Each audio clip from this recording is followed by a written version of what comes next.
90장 주 예수 내가 알기 전.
오늘 우리가 함께 말씀의 은혜를 나눌 본문은 요한복음서 21장의 본문입니다. 요한복음 21장 1절로 6절까지의 말씀을 제가 봉독하겠습니다. 그 후에 예수께서 디베랴 호수에서 또 제자들에게 자기를 나타내셨으니 나타내신 일은 이러하니라. 시몬 베드로와 디두모라 하는 도마와 갈릴리 가나 사람 나다나엘과 세베대의 아들들과 또 다른 제자 둘이 함께 있더니 시몬 베드로가 나는 물고기 잡으러 가노라 하니 그들이 우리도 함께 가겠다고 하고 나아가서 배에 올랐으나 그날 밤에 아무것도 잡지 못하였더니 날이 새어 갈 때 예수께서 바닷가에 서셨으나 제자들이 예수이신 줄 알지 못하는지라. 예수께서 이르시되 얘들아 너희에게 고기가 있느냐 대답하되 없나이다. 이르되 그물을 배의 오른편에 던지라 그리하면 잡으리라 하시니 이에 던졌더니 물고기가 많아 그물을 들 수 없더라. 이는 하나님의 말씀입니다. 아멘. 오늘 본문인 요한복음을 비롯해서 마태, 마가, 누가, 복음이라고 하는 소위 사복음서에 대해서 우리는 너무나 잘 알고 있습니다. 다른 어떤 구약의 예언서나 신약의 서신서보다 우리에게 더 익숙한 것이 사실입니다. 그리고 복음서를 읽는 우리의 초점은 공생의 기간에 하셨던 예수님의 사역과 그분의 삶의 모습, 그리고 그분이 행하시는 치유와 이적에 집중되어 있는 경우가 많죠. 예수님의 부활이 우리 인생에 주는 의미와 소망에 대해서는 우리가 너무나 잘 알고 있지만 실제로 예수님의 부활하신 후의 삶의 모습과 예수님의 마음 또 예수님의 사역이 어떠했는지에 대해서는 우리가 잘 알지 못하는 경우가 많이 있습니다. 그런 의미에서 오늘 우리가 묵상하는 요한복음의 마지막 장인 이 21장은 우리에게 더 큰 의미가 있는 본문이 될 것입니다. 십자가의 대속사건 이전에 예수님의 사역하시는 모습은 병든 자, 귀신 들린 자, 그리고 안진뱅이, 소경, 치유가 필요한 모든 자들이 예수께 나오는 경우가 대부분이었습니다. 예수께서 여리고에서 예루살렘으로 올라가시는 길에 호산나 다윗의 자손이여 나를 불쌍히 여겨달라며 입고 있던 겉옷을 버리며 앞을 보기 위해 달려나왔던 맹인, 12회의 혈루증을 앓았던 여인, 그리고 자기 하인을 살리기 위해 나온 백부장, 전부 다 자신의 아픔과 고통을 치유받기 위해서 살기 위한 몸부림으로 예수님을 찾아서 직접 예수님께 나온 자들이었습니다. 다시 말해서 공생의 기간 동안 예수님의 치유와 회복의 사역에는 언제나 사람들이 예수님이 있는 곳으로 다 몰려 나왔고 친히 예수님을 다 찾아다녔고 쫓아다녔습니다. 그러나 십자가 사건 이후에 예수께서 부활하신 이후에는 예수님의 사역의 모습이 완전히 달라지십니다. 어떻게 달라지셨냐? 예수님께서 친히 부활의 소망이 필요한 자들, 예수님의 죽음으로 인해 삶의 희망을 잃고 절망하고 있는 제자들과 여인들을 친히 찾아가시고 그들의 삶의 현장에 함께 하시고 그들과 동행하셨습니다. 사람들이 그분께 나가지 않아도 그분이 직접 다가오시고 찾아오셨다는 것입니다. 예수님께서 사랑하시는 모든 이들의 각자의 필요를 다 아시고 그들이 절망하고 있는 삶의 자리로 주저앉아 있는 그 아픔의 현장으로 예수님은 부활하신 이후에 친히 찾아오셔서 말씀하시고 위로하시고 새로운 사명을 그들에게 부여해 주십니다. 예수님과 사람들의 관계의 방향성이 바뀌었다는 것이죠. 오늘 우리가 읽었던 요한복음 21장 1절의 말씀의 시작 부분을 보시면 그 후에 예수께서 디베랴 호수에서 또 제자들에게 자기를 나타내셨으니 라고 기록을 하고 있습니다. 그 후에 라는 말은 그 이전에 또 다른 어떤 사건이 있었다라는 것을 의미하는 것이죠. 그 전에 어떤 사건들이 있었냐면 예수님께서 제자들을 찾아가시고 부활 육신을 친히 보여주시기 위해서 도마를 찾아가시고 여인들을 찾아가셨습니다. 예수님이 십자가에서 죽으심으로 말미암아 슬퍼하고 삶의 희망을 잃고 절망하며 울부짖고 있는 마리아에게 찾아가셨고 부활하신 모습을 보여주시며 내가 살아있다고, 내가 영원히 죽지 않고 이제부터 너와 함께 하겠다고 위로하시면서 그녀의 믿음이 무너지지 않도록 부활하신 자신의 육신을 친히 보여주시면서 그녀에게 믿음을 더하여 주셨습니다. 그리고 또 제자들에게 찾아가십니다. 그분의 옆구리에 손을 넣어보지 않고는 믿지 않겠다고, 그분의 손에 난 십자가의 흔적을 만져보지 않고는 내가 믿을 수가 없다고 자신의 신앙과 믿음을 버리고 저주하는 도마에게 친히 찾아가셔서 그의 믿음이 무너지지 않도록 친히 보이시고 만지게 하셨습니다. 그리고 난 후에 그 후에 예수께서 디베랴 호수에서 또 제자들이 있는 곳을 친히 가셨다라고 오늘 본문은 기록하고 있는 것이죠. 여러분, 부활하신 예수님은 이제 우리를 찾아오시는 예수님이십니다. 이전에 우리의 신앙의 모습은 우리의 죄짐과 우리의 상처와 아픔을 들고 그분 앞에 나아가는 신앙이었다면 이제는 주님은 우리 각자의 아픔과 고통을 다 아시고 우리의 죄악과 우리의 수치와 두려움을 우리 자신보다도 더 잘 아시고 그 두려움과 아픔의 문제를 해결해 주시기 위해서 우리의 삶의 현장으로 친히 찾아오시는 주님이시라는 것을 우리는 반드시 기억해야 합니다. 오늘 본문의 베드로는 예수께서 부활하셨다는 소식을 듣자마자 잠시나마 잊고 있었던 자신의 상처와 아픔을 떠올리게 됩니다. 예수님의 십자가 현장은 베드로에게 있어서는 자신의 믿음과 신앙이 새빨간 거짓이었다는 것이 완전하게 민낯까지 드러나는 수치스러운 현장이었습니다. 예수님이 그러셨습니다. 너희들이 전부 다 나를 버리고 도망할 것이라는 그 말씀을 하시니까 무슨 소리 하시는 거냐고, 다른 사람들은 전부 다 그럴 줄 몰라도 나는 절대로 그러지 않을 거라고 끝까지 주님 곁에서 주님을 지키겠노라고 예수님이 말씀하시죠. 그래 베드로야, 닭이 울기 전에 너가 나를 3번 부인하리라. 정말 대제사장의 뜰에서 숯불을 쬐면서 예수님을 3번 부인합니다. 그리고 부인하는 순간 예수님과 눈이 마주칩니다. 문 밖으로 나와서 절규합니다. 예수님을 배반했다는 그 아픔과 수치를 잠시 잊고 있었는데 예수님의 부활 소식과 함께 자신을 끊임없이 고통스럽게 그 상처가 자신을 아프게 하는 것이죠. 9절에 보시면 베드로가 육지에 올라와 보니 숯불이 있는데 그 위에 생선이 놓였고 떡도 있더라 라고 기록을 하고 있습니다. 지금 9절에서 쓰인 이 숯불이라는 표현은 베드로가 예수님을 부인할 때 대제사장 뜰에서 자신의 손을 쬐고 있던 숯불과 똑같은 헬라어 단어를 사용하고 있는 것입니다. 그러니까 그 숯불을 보면서 베드로의 마음이 다시 한번 무너져 내리는 거예요. 나는 배신자다. 그래서 오늘 본문 3절에 보시면 시몬 베드로가 나는 물고기 잡으러 가노라 하니 나는 물고기나 잡으러 갈 것이다. 예수님의 부활 소식을 듣고 기뻐하고 좋아해야 할 베드로가 예수님의 부활 소식에 절망하고 있습니다.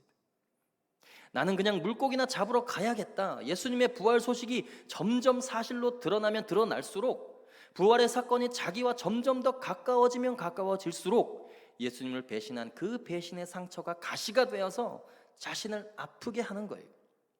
주저앉아 있는 베드로의 믿음을 회복시키기 위해서 주님은 디베랴 바닷가로 친히 오십니다. 제자들의 삶의 현장, 물고기를 잡아야만 먹고 살아갈 수 있는 팍팍하고 척박한 인간들의 먹고 사는 삶의 현장에 주님은 친히 찾아오십니다.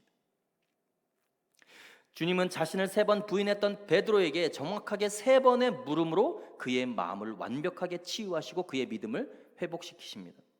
요한의 아들 시몬아, 내가 나를 사랑하느냐? 내가 나를 사랑하느냐? 내가 나를 사랑하느냐? 정확하게 3번의 질문으로 3번 부인했던 베드로의 실수를 완벽하게 만회하게 하십니다. 그리고 그 3번의 질문이 끝날 때마다 내 양을 먹이라, 내 양을 치라, 영혼을 구원하는 사도의 사명을 부여해 주십니다. 새로운 사도의 사명으로 베드로의 신앙을 회복시키십니다. 여러분, 신앙의 회복은 새로운 사명을 받음으로 회복되는 것입니다. 주님을 위한 새로운 사명이 생길 때 여러분, 우리는 회복하게 되어 있습니다. 여러분, 코로나 이전에 우리의 신앙의 패턴은 주님께 나아가는 신앙이었습니다.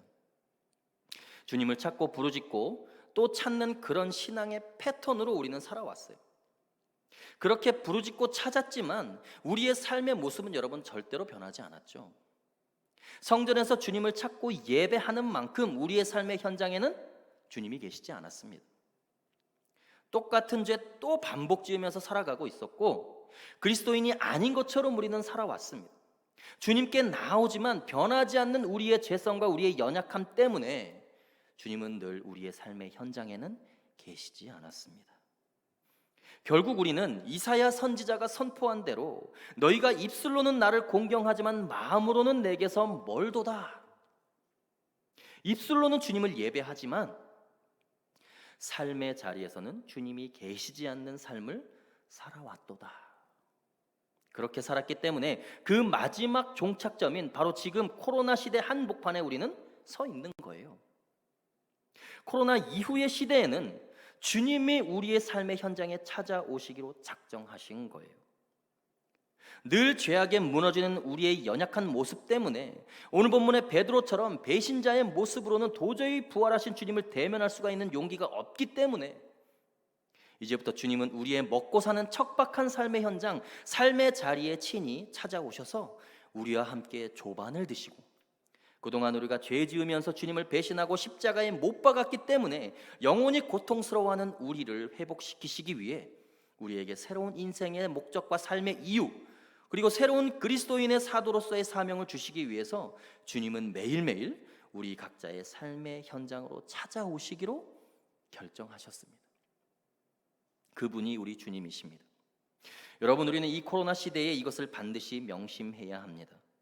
여러분의 삶의 현장으로 친히 찾아오시는 주님을 여러분이 보지 못하고 그 은혜를 느끼지 못하며 살고 있다면 주님과 여러분의 영적인 관계, 신앙의 관계가 아직 자유롭지 못한 거예요. 원망, 배신감, 상처, 분노, 지금 베드로가 그런 상태에 있다는 것이죠. 오늘 본문의 4절을 보면 날이 새어갈 때 예수께서 바닷가에 서셨으나 제자들이 예수이신 줄 알지 못하는지라 라고 기록이 되어 있습니다. 베드로를 비롯한 7명의 제자들이 전부 다 주님이 바닷가에 서 계셨는데도 주님을 알아보지 못했다는 것이죠. 왜 그랬을까요? 주님이 잡히실 때 다 주님을 버리고 도망갔다는 그 죄책감에 시달리면서 그들의 신앙과 믿음이 무너져 있으니까 자기들을 찾아오신 주님을 볼 수가 없는 거예요. 자신들의 삶의 현장에서 주님을 느낄 수가 없는 거예요. 여러분, 영혼이 무너져 있고 상처받아 있으면, 하나님과의 관계가 깨어져 있으면 삶의 현장에 찾아오시는 주님, 내 옆에 서 계시는 주님을 절대로 볼 수가 없습니다. 여러분, 베드로와 예수님의 영적인 관계가 어떻게 회복되느냐, 그것을 오늘 본문에서 잘 보셔야 됩니다. 주님이 던지라는 곳에 그물을 던지는 거예요. 온전한 순종이 우리의 믿음을 회복시키시는 것입니다. 내가 평생 어부였는데 주님보다 내가 더 잘 알지요. 주님 지금 무슨 말씀을 하시는 것입니까? 지금 자신의 신앙의 경륜이 많고 긴 것의 문제가 아니에요. 고기를 잡느냐 못 잡느냐의 문제도 아니에요. 누가 더 전문가이냐의 문제도 아닙니다. 창조주와 피조물의 관계를 이야기하는 것이죠. 주종 관계를 명확히 하는 것이 중요합니다.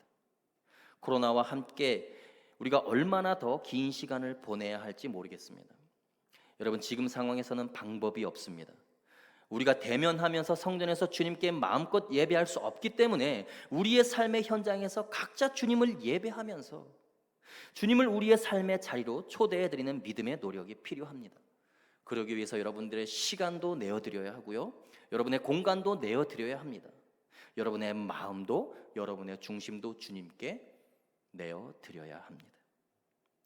그리고 우리를 찾아오시는 그 주님의 말씀에 순종함으로 그분과의 멀어졌던 관계를 회복해야 합니다. 그래야 그분의 존재를 느끼고 그 은혜를 경험할 수 있는 축복의 통로가 우리의 삶 속에 열리게 되는 것이죠. 그리고 여러분의 삶의 자리에서 내가 그 어떤 것보다 주님을 사랑한다고, 그 누구보다도 주님 한 분만을 더욱 사랑한다고 뜨겁게 마음으로 고백하실 때 여러분이 회복될 수 있는 거예요. 오늘 베드로가 배신했던 주님과의 관계가 완전하게 회복될 수 있었던 계기, 그 단초가 무엇인지를 잘 보아야 합니다. 주님을 향한 베드로의 사랑 고백이었습니다. 날마다 더욱 뜨겁게 고백하십시오. 주님, 내가 주님을 사랑합니다. 내가 주님을 사랑하는 것을 주님께서 아십니다. 내가 주님을 사랑할 수 있는 것, 사랑하지 못하는 것, 그것까지 주님의 주권 아래 있습니다. 주님은 창조주이시고 나는 여전히 피조물입니다. 그렇게 모든 주권을 내어드리고 주님만을 사랑하시는, 그렇게 주님께 진정한 고백을 올려드리시는 거룩한 휘경의 성도님들 다 되시기를 간절히 소원합니다. 이렇게 기도하겠습니다. 살아계신 하나님 아버지, 주님을 배신하고 주님을 부인했던 베드로에게, 베드로가 있는 그 삶의 현장에 예수님은 친히 찾아오셔서 베드로를 완전하게 회복시키십니다. 베드로는 사랑의 고백을 통해서 주님과의 관계를 회복했고 새로운 사명을 부여받아서 주님과의 관계를 회복했습니다. 그리고 베드로는 더 나아가서 주님을 뜨겁게 사랑하겠노라고, 그리고 주님의 양을 먹이겠노라고 놀라운 믿음과 결단과 각오로 주님과의 관계를 회복했습니다. 그리고 자신의 삶의 현장에 찾아오신 그 주님을 온전한 주인으로, 자신의 마음의 왕으로 모셔드린 베드로의 신앙처럼 우리 휘경의 성도들의 삶의 현장에 찾아오시는 그 주님을 더욱더 뜨거운 마음으로 모셔드리고 주님께 우리의 믿음과 삶의 현장에서의 예배를 귀하게 올려드리는 거룩한 휘경의 성도들 다 될 수 있도록 하나님 축복하여 주옵소서. 감사하며 살아계신 예수님의 이름으로 기도하옵나이다. 아멘.